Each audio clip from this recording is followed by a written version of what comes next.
नमस्कार, मी श्वेता भालेकर. सामासंजीवनी या कार्यक्रमामध्ये सर्वांचं मनापासून स्वागत. आज आपण कम्प्युटर, डोळे आणि आयुर्वेद याविषयी चर्चा करणार आहोत आणि यावर आपल्याला मार्गदर्शन करणार आहेत श्री रुक्म चिकित्सालय आणि पंचकर्म केंद्राच्या डॉक्टर गौरी बोरकर. गौरी मॅम, आपल्या कार्यक्रमामध्ये मनापासून स्वागत. नमस्कार. डॉक्टर गौरी यांची आपण थोडक्यामध्ये ओळख करून घेऊयात. डॉक्टर गौरी बोरकर या आयुर्वेदाचार्य आहेत. त्यांनी BA MS करून आयुर्वेदामध्ये MSc पदवी संपादन केलेली आहे. डॉक्टर गौरी यांना संस्कृत विषयाची विशेष आवड होती, त्यामुळे त्यांनी MA संस्कृत ही पदवी सुद्धा मिळवलेली आहे. डॉक्टर गौरी या आयुर्वेद तज्ज्ञ आहेत. गेली 20 वर्ष त्या डोंबिवली तसंच ठाण्यातल्या नौपाडा आणि घोडबंदर रोड या ठिकाणी प्रॅक्टिस करत आहेत. तसंच त्या पुण्यामध्ये जाऊन सुद्धा रुग्णसेवा करत असतात. कोल्हापुरात विश्ववती आयुर्वेद चिकित्सालय आणि संशोधन केंद्रामध्ये डॉक्टर गौरी या ऑनररी कन्सल्टंट म्हणून कार्यरत आहेत. सांध्यांचे आजार, पाठीच्या मणक्याचे आजार, हृदयरोग, डायबिटीस, पाळीच्या तक्रारी, वंध्यत्व या रोगांच्या चिकित्सेमध्ये त्यांनी विशेष प्रावीण्य मिळवले. सध्याच्या या पॅन्डेमिकच्या काळामध्ये विशेषत्वानं ऑनलाईन व्हिडिओ कन्सल्टेशन आणि कुरिअर सेवेचा लाभ त्या रुग्णांना देऊ शकतायत. डॉक्टर गौरी बोरकर यांची जलगाथा, त्रिदोषातक विडा आणि इनफर्टिलिटी ही पुस्तकं सुद्धा प्रसिद्ध झालेली आहेत. डॉक्टर गौरी बोरकर या वैद्यनाथ तर्फे धन्वंतरी पुरस्कार 2021 मध्ये, श्रुश्रुत अवॉर्ड, आयुर्वेद आयकॉन पुरस्कार आणि ठाणे रत्न अवॉर्ड त्यांना मिळालेले आहेत. आयुष दर्पण तर्फे आयुर्वेद स्त्री पुरस्कार अशा अनेक पुरस्कारांनी त्यांना सन्मानित करण्यात आले. डॉक्टर बोरकर यांच्या दवाखान्यामध्ये आयुर्वेदिक डॉक्टरांना प्रशिक्षित सुद्धा केलं जातं. चला तर मग सुरुवात करूया आजच्या विषयाला, कम्प्युटर, डोळे आणि आयुर्वेद. मॅडम, पहिला प्रश्न आहे, कम्प्युटर व्हिजन सिंड्रोम म्हणजे नेमकं काय ते सांगाल? बरं, जशी जशी टेक्नॉलॉजी वाढत जाते आणि जसा जसा काळ बदलत जातो तर माणूस बदलत जातो. आपण प्रत्येक टप्प्यावरती बघतोय. विशेष करून या महामारीच्या टप्प्यावरती एक मोठा बदल किंवा क्रांती जी झाली ना ती म्हणजे डिजिटलायझेशन. असंच डिमॉनिटायझेशन झालं त्यावेळेला बरेच लोक ह्याच्यामध्ये म्हणजे डिजिटल आलेले होते. तसंच आता मॅक्झिमम फरक पडला आहे की लोक डिजिटल झालेले आहेत.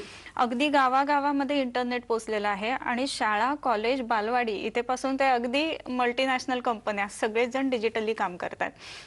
हा जो बदल आहे ते आपण जर का 2000 साली बघितला, 2010 साली बघितला आणि 2020 साली बघितला तर डिजिटल यूजचा जो काही परिणाम आहे ना तो एकदम ट्रिमेंडस वाढलेला आहे. आणि ह्या सगळ्याचा परिणाम म्हणून अर्थात आपण आता काम करणार डिजिटली तर स्क्रीन असणार कोणती ना कोणती तरी समोर, आयदर कॉम्प्युटर असणार किंवा मोबाईल असणार.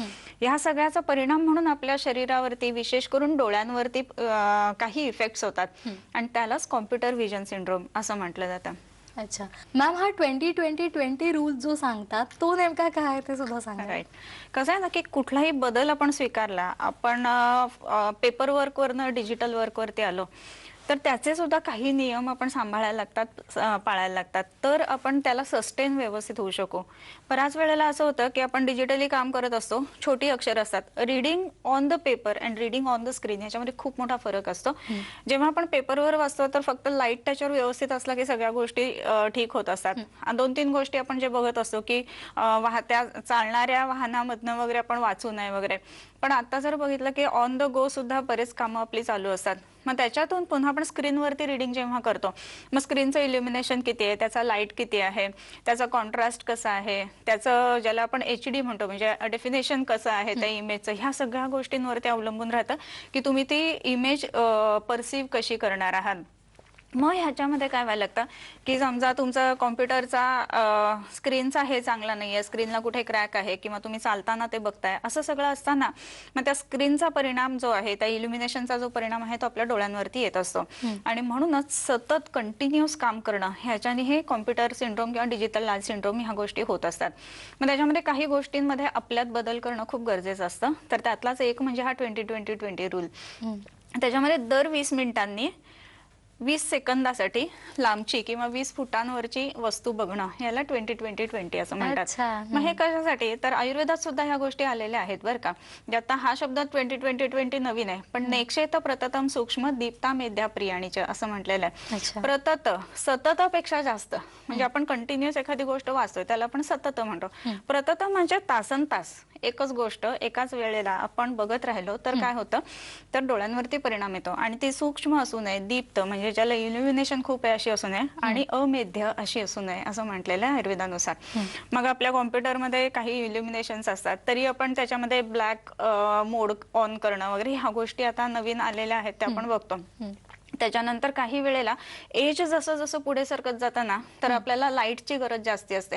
म्हणजे तुम्ही जर बघितलं तर 8-9 वर्षाचं मूल, 12-15 वर्षाचं मूल आणि 40 वर्षाचा माणूस यांच्यामध्ये जो आपण लाईट मोड ऑन करत असतो ना तर त्याच्यामध्ये तो फरक पडलेला दिसतो. 50% पेक्षा जास्त जनरली 40+ लोकांना इल्युमिनेशन लागत असतं. सो हा जो परिणाम आहे त्याचा परिणाम कट ऑफ करण्यासाठी किंवा डोळ्यांना थोडासा रेस्ट देण्यासाठी हा 20-20 रूल आहे. मग याच्यामध्ये अजून काय काय आपण गोष्टी करू शकतो, तर साधारणपणे 1 तासा-1.5 तासांनी उठून थंड पाण्याचे झबकार डोळ्यांवरती मारणं, लांबची वस्तू बघणं किंवा गॅलरीमध्ये एक सुंदरसं काहीतरी ज्याला आपण झाडं लावणं म्हणतो, ग्रीनरीकडे बघणं, या गोष्टी सुद्धा महत्वाच्या आहेत. आणि ह्या सगळ्या गोष्टी करत असताना हे टेक्निकली झालं म्हणजे बाहेरून करण्याच्या गोष्टी झाल्या. तसंच शरीरामध्ये सुद्धा काही बदल आपण करायला पाहिजे जे दिनचर्येमध्ये सांगितलेले आहेत. तर हे जर बदल केले तर आपण ह्या डिजिटलायझेशनला किंवा डिजिटल आता जे काही सगळं आपण प्लॅटफॉर्मवरती आलोय त्याला आपण चांगल्या पद्धतीने अकस्टम करू आणि अक्लिमेटाइज झाल्यानंतर आपण चांगल्या पद्धतीने त्याच्यामध्ये काम करू शकू. अगदी डॉक्टर यामधले नेमके रिस्क फॅक्टर्स काय आहेत त्याविषयी? बरोबर. आता जसं म्हटलं ना मी की लहान मुलांमध्ये, मध्यम वयामध्ये आणि प्रौढ वयामध्ये हा फरक पडत जातो. मग प्रौढ वयाचे काही विशिष्ट आजार असतात, लहान मुलांचे काही विशिष्ट आजार असतात. आता जर बघितलं ना तर आतापर्यंत अगदी 1.5-2 वर्षापर्यंतच्या काळापर्यंत फक्त मुलांचा स्क्रीनशी संबंध हा कॉम्प्युटर किंवा ह्याच्या संदर्भामध्ये होता ज्याला आपण कार्टून्स बघणं वगैरे म्हणतो. पण आता जर बघितलं तर अभ्यास सुद्धा त्याच्यावर आहे आणि गेम्स किंवा एंटरटेनमेंट सुद्धा त्याच्यावरच आहे. मग तासनतास तो मोबाईल बघणं किंवा तासनतास टीव्ही बघणं या गोष्टींमुळे काय होतं की डोळ्यांवरती परिणाम येत असतो. मग लहान मुलांमध्ये विशेष करून जे प्रीमॅच्युअर मुलं आहेत किंवा मुलांच्या संदर्भामध्ये खूप जास्त वीक असणारी, वजन कमी असणारी किंवा ज्यांच्यामध्ये हिमोग्लोबिन कमी आहे अशा मुलांमध्ये ह्या डोळ्यांवरती परिणाम जास्त झालेला दिसतो. वेरॅज मिडल एज जे आहे त्याच्यामध्ये जेव्हा जेव्हा थायरॉइडचे प्रॉब्लेम्स आहेत किंवा चिडचिडेपणा किंवा तापटपणा जास्ती असतो असे जे लोक असतात ना त्यांच्यामध्ये रिस्क ही जास्ती राहते. कारण तिखट खारट आंबट खाण्याने रक्तदुष्टी होत असते आणि आपला डोळा जो आहे तर तो विशेष करून पित्ताचा आहे. सो पित्त विकृती शरीरामध्ये झाली ना की त्याचा परिणाम आपल्या डोळ्यांवरती दिसत असतो. आणि म्हणून जनरली जर बघितलं तर मध्यम वयामध्ये टीनेज जे आहे त्याच्यामध्ये पूर्वी जर कावीळ होऊन गेलेले असेल आणि टायफॉइड होऊन गेलेला असेल तर आपल्याला विजनमध्ये परिणाम दिसतो, चष्मे लागलेले दिसतात, ह्याही गोष्टी त्याच्यामध्ये दिसत असतात. लहान मुलं जर म्हणजे मध्यम वयातली बघितले तर त्यांना सॉल्टी खाणं खूप आवडत असतं, म्हणजे ज्याला आपण वेफर्स, फ्रायम्स वगैरे अशा गोष्टी म्हणतो. तर ते जास्ती खाण्याने सुद्धा डोळ्यांवरती परिणाम येतो. कारण चक्षुष तेजोमयम तस्य विशेषात श्लेष्मतो भयम असं म्हटलेलं आहे. सो तिखट खारट आंबट गोष्टी खाण्याने शरीरातलं पित्त विकृत होतं, विशेष करून खारट गोष्टींनी आपल्या शरीरातला कफ सुद्धा विकृत होत असतो. सो ह्या दृष्टीने हे खाणं टाळणं हे सुद्धा महत्वाचं. आणि रिस्क फॅक्टरचा जेव्हा आपण विचार करतो मध्यम वयामध्ये, प्रौढ वयामध्ये, तर तिथे कसं आहे की 40च्या आसपास आजकाल बीपी जास्ती असतं, डायबिटीस असतो. मग हे रिस्क फॅक्टर्स त्याच्यामध्ये येतात किंवा इतर डोळ्यांचे काही आजार असणं. तर आता ह्याच्यामध्ये एक सिंपलची गोष्ट असते, बऱ्याच वेळेला टीनेजमध्ये विशेष करून दिसते की रांजणवाडी पुन्हा पुन्हा येते लोकांना आणि आपल्याला वाटतं रांजणवाडी आली, उष्णता आली आणि मग आपण काहीतरी औषधं घेतो, ड्रॉप्स वगैरे टाकतो आणि तेवढ्यापुरती बरी करतो. पण ह्याचा अर्थ असा आहे की डोळा जो आहे ना तो त्याला अकस्टम होत नाही, सहन होत नाही त्याला किंवा ते सिम्पटम दाखवतंय. जसं अगदी साधं म्हणजे टीबीचं सिम्पटम म्हणून खोकला येतो, मग आपण फक्त खोकल्याची औषधं घेतो का? नाही. तर मूळ आजार टीबी पण बरा करण्यासाठी मदत करत असतो औषधांनी. तसं डोळ्यांना नुसती रांजणवाडी आली म्हणून ते काढून टाकणं किंवा त्याच्यावरचे नुसते ड्रॉपचे उपचार करणं असं करण्यापेक्षा मूळ आजार की शरीरामध्ये कुठे विकृती झालेली आहे ह्या गोष्टी बघून रूट पर्यंत जाऊन औषधं देणं हा भाग तिथे महत्वाचा राहतो. अगदी डॉक्टर, आपण बघतो ना की जास्त वेळ स्क्रीन किंवा मोबाईल जर पाहिला तर डोळ्यातनं पाणी येणं असे सुद्धा प्रकार होत असतात. त्याचबरोबर काही ना आजकाल आपण पाहतो की त्रास होत असतो तो म्हणजे ड्राय आय सिंड्रोम. तर ते नेमकं काय आहे आणि त्यावर काय उपाय केले पाहिजे? राईट. कंटिन्युअस स्क्रीनकडे आपण स्टेअर केलं ना की डोळ्यातले जे अश्रू ग्रंथी असतात की जे स्रवून आपले थिन फिल्म ऑफ टेअर आपल्या डोळ्यावरती येत असतो की ज्याच्यामुळे डोळा ओलसर राहत असतो आणि आपल्याला पापण्यांच्या हालचालीमुळे तो जो आहे तो फिल्म ती कंटिन्युटी राहत असते त्याच्यामध्ये. पण इथे कसं होतं की आपण कंटिन्युअस टेअर करतोय त्यामुळे पापण्यांची हालचाल नाहीये आणि ती हालचाल न झाल्यामुळे काय होतं की ती फिल्म आहे ती पूर्ण डोळ्यावरती पसरत नाही. टेअर फिल्म ज्याला आपण म्हणतो, टेअर म्हणजे अश्रूंची फिल्म, त्याच्यामुळे डोळा ड्राय व्हायला लागतो हळूहळू आणि मग डोळे चुरचुरणं, डोकं दुखणं, लाली येणं किंवा इव्हन आय लॅशेस असतात ते आतल्या बाजूने वळणं, अशी वेगवेगळी लक्षणं त्याच्यामध्ये दिसायला लागतात. आणि हे दिसायला लागल्यानंतर आपण काय करतो की डोळ्यांवर दुधाच्या गड्या ठेवणं किंवा पाण्याचे चपकारे मारणं हे इथपर्यंत ठीक आहे, म्हणजे करावं नाही असं म्हणत नाही, पण हे सिम्पटम आहे किंवा ही अलार्मिंग घंटा आहे की तुम्ही जाऊन तिथे दाखवायला पाहिजे आणि योग्य पद्धतीने औषधं आणि पंचकर्म ह्या गोष्टी करून घ्यायला पाहिजेत. डॉक्टर, आता हे सगळं तर तुम्ही सांगितलंच, पण जेव्हा डोळ्यांवर ताण येतो तर हा डोळ्यांवरचा स्ट्रेन घालवण्यासाठी नेमकं काय केलं पाहिजे? बरोबर आहे. काही गोष्टी ज्या आहेत ना त्या उत्तम पद्धतीने आयुर्वेदामध्ये दिनचर्येत सांगून ठेवलेल्या आहेत. म्हणजे काय, सौवीरमञ्जनम नित्यम हितमक्षणस्ततो भजेत, ही गोष्ट महत्वाची. म्हणजे काय, अंजन डोळ्यामध्ये घालणं. आजकाल डोळ्यात काजळ घालणं फक्त आपण एक ब्युटी किंवा ह्या दृष्टीने बघत असतो, पण आयुर्वेदामध्ये वेगवेगळ्या पद्धतीची अंजन आलेली आहेत. अगदी निवळीचं बी जे असतं ना, तर ते उकाळून ते जर का डोळ्यामध्ये घातलं गेलं तर त्याचा परिणाम खूप चांगला येतो. त्याच्याच बरोबर एक सुरवारी हिरडा म्हणून असतो, तर ते मधामध्ये उगाळून तो जर का डोळ्यामध्ये घातला गेला तर डोळ्यातले जे अतिरिक्त ताण आणणाऱ्या ज्या काही विकृती आहेत तर ते स्रवून निघून जातात, असा अर्थ आहे. आणि म्हणून डोळ्यातनं स्राव होणं महत्वाचं आहे, म्हणून श्रावणार्थम रसांजनम असं म्हटलेलं आहे. तसंच एक रसांजन म्हणून सुद्धा औषध असतं की जे डोळ्यामध्ये घातलं जातं की जेणेकरून हे ताणतणाव जे असतात डोळ्यांमधले ते कमी होतील. विशेष करून डोळ्यामध्ये असणारं प्रेशर, ज्याला आपण ऑक्युलर प्रेशर म्हणतो, तर ते सुद्धा मेंटेन होण्यासाठी ह्या अंजनांचा उपयोग होत असतो. अंजन बनवण्याची विशिष्ट पद्धत आहे आणि त्याचं स्टेरिलिटी मेंटेन करण्याची पण विशिष्ट पद्धत आहे. ह्याही दोन्ही गोष्टी महत्वाच्या राहतात. तुम्हाला सुद्धा डॉक्टर गौरी बोरकरांचा जर सल्ला घ्यायचा असेल तर सध्या स्क्रीनवर जे तुम्हाला नंबर्स दिसत आहेत, जो पत्ता दिसतोय तो तुम्ही लिहून घ्या आणि अवश्य त्यावर तुम्ही डॉक्टरांचा सल्ला घेऊ शकतात. कुठलेही आजार असतील तर त्यावर तुम्ही अवश्य डॉक्टरांचे मार्गदर्शन आणि उपचार घेऊ शकता. सध्या कार्यक्रमामध्ये वेळ झाली छोट्याशा विश्रांतीची. पाहत रहा सामसंजीवनी. ब्रेक नंतर सामसंजीवनी या कार्यक्रमामध्ये सर्वांचं पुन्हा एकदा स्वागत. आज आपण बोलत आहोत कम्प्युटर, डोळे आणि आयुर्वेद या विषयावर आणि आपल्याला मार्गदर्शन करतात श्री रुक्म चिकित्सालय आणि पंचकर्म केंद्राच्या डॉक्टर गौरी मंदार बोरकर. आयुर्वेदामध्ये अशी कुठली कुठली औषधं आहेत जी या आजारावर उपयुक्त ठरत आहेत? राईट, पुष्कळ औषध आहेत. खरं सांगायचं म्हणजे एक ठराविक औषध किंवा लोकांना माहिती असतं की डोळ्यांसाठी त्रिफळा चूर्णाचा उपयोग आहे, तर निश्चित चांगला उपयोग आहे. त्याचा काढा करून त्यांनी जर का डोळे धुतले गेले तर त्याच्यामुळे डोळ्यांमध्ये येणारा ड्रायनेस कमी होतो, लाली कमी होते आणि इव्हन चुरचुरणं किंवा इरिटेशन जे असतं ते सुद्धा उत्तम पद्धतीने कमी होतं. त्यातलंच एक औषध आज आपण इथे आणलेत. जो त्रिफळा असतो त्याच्यामध्ये 3 गोष्टी असतात, हिरडा, बेहडा आणि आवळा. त्यातला हा बेहडा आहे, अक्षय ह्याला म्हटलं जातं. तर हा जो बेहडा आहे तर तो सुद्धा कषाय रसाचा असतो. हिरडा किंवा हरितकी ज्याला म्हणतो ती सुद्धा कषाय रसाची असते. तर ह्या गोष्टी त्याचा उत्तम पद्धतीने काढा करून तो गाळून आणि मग त्याने आई वॉश करणं, ह्या गोष्टी ह्याच्यामध्ये महत्वाच्या राहतात.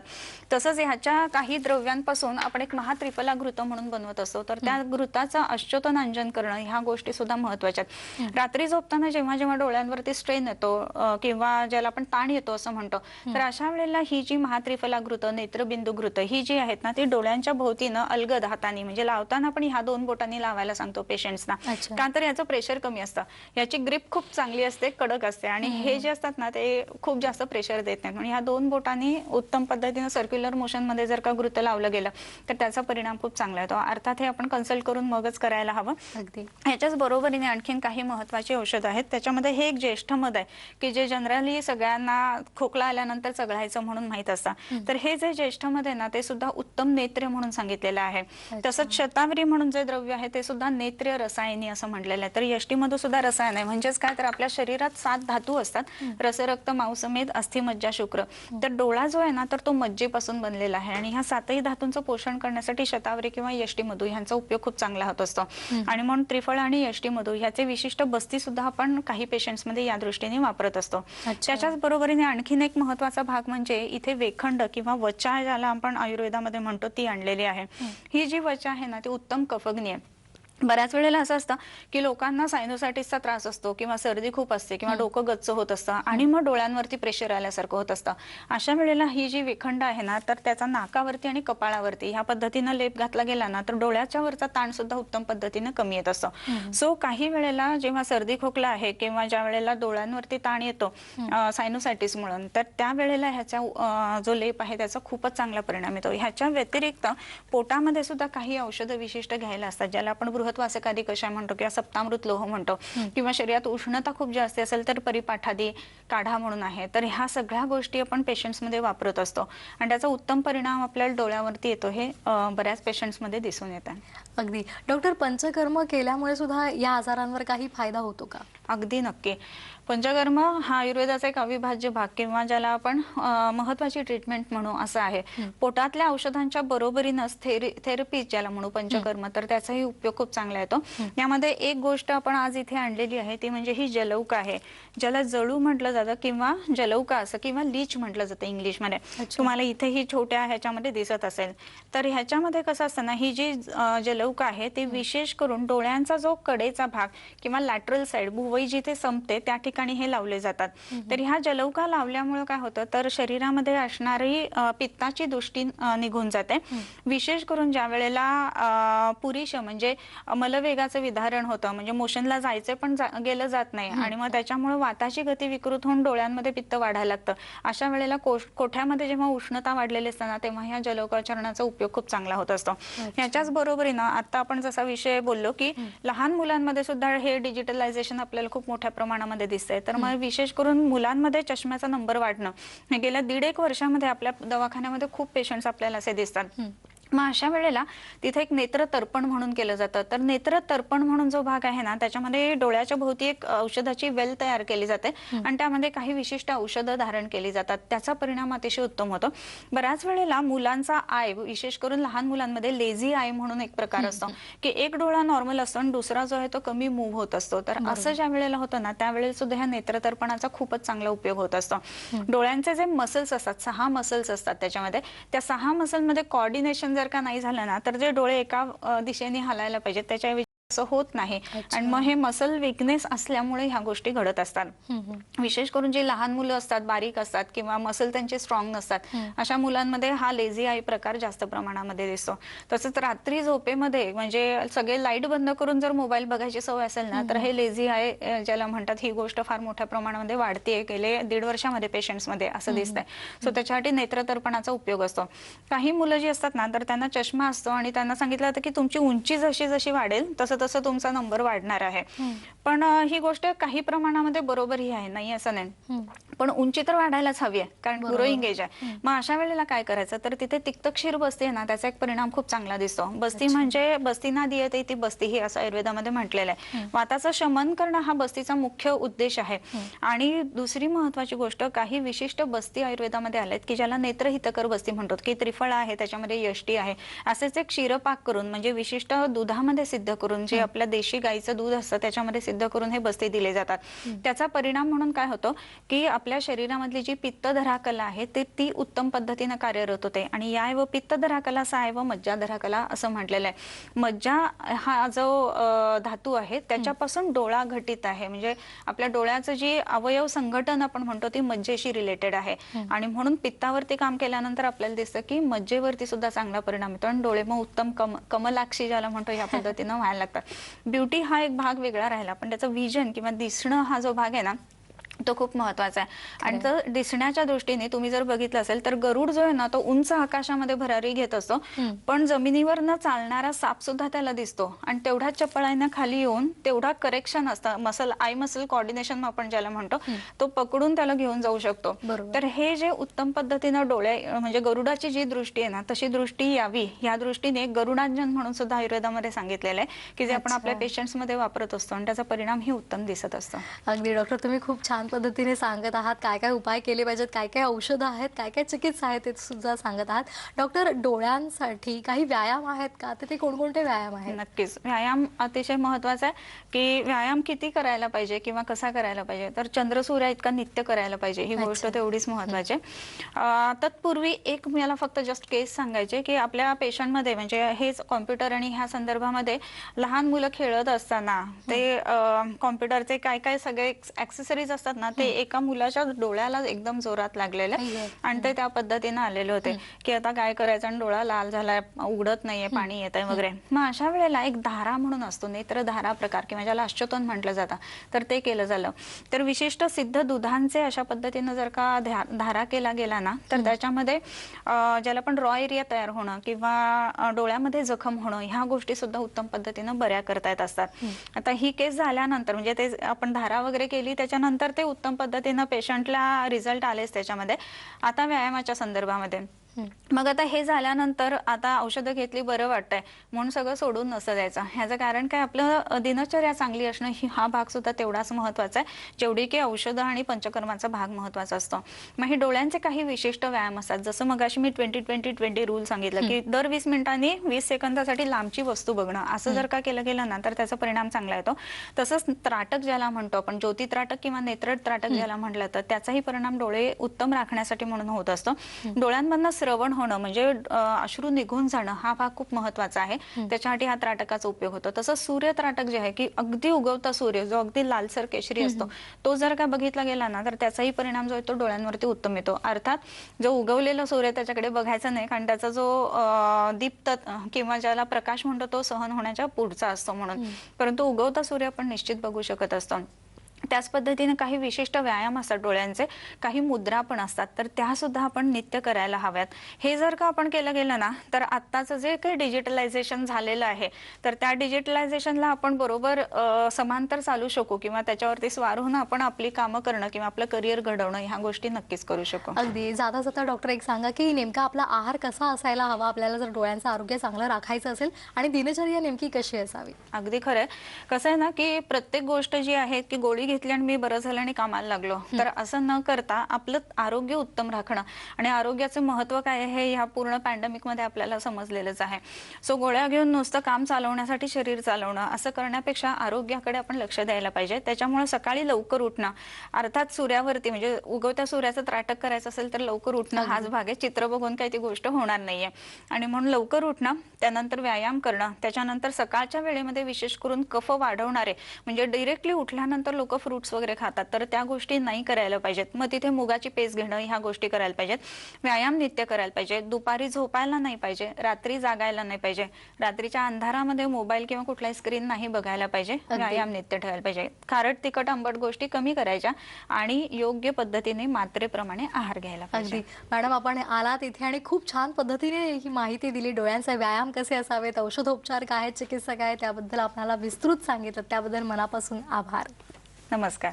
सामसंजीवनी या कार्यक्रमामध्ये वेळ झाला इथेच थांबण्याची. ताज्या बातम्यांसाठी आपण पाहत रहा साम टीव्ही. नमस्कार.